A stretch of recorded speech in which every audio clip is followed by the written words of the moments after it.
Vegetable chop करबार लगी आमे आदे सब परिवा के सिझे देछु आवाज एंता गुणा कर दउछु।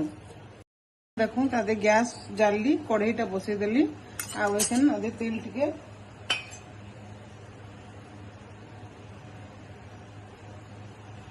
दउछु। देखो तेल गरम हो गला न एखन आदे जीरा मर्ची पके देली।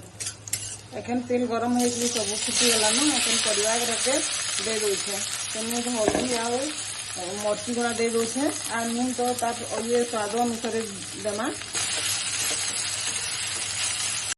मसला हे गला एखन गुटे माने गुटे थाली थी हमें बाहर बिस्कुटा दउछु। आमे कानी आलू नि मिसे आमे आलू नि खाऊ एति बिस्कुटा देकरी इटा बाइंडिंग लगी चिटका।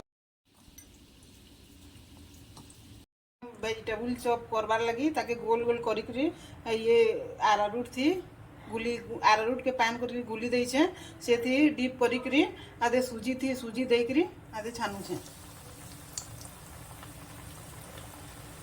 देखू ता करू हम बिना आलू रो करी छु माने बिना आलू रो डायबिटीज वाला माने खाई देखबे ट्राई करू आ भल लागा ले कमेंट करबे शेयर करबे खाई देखू।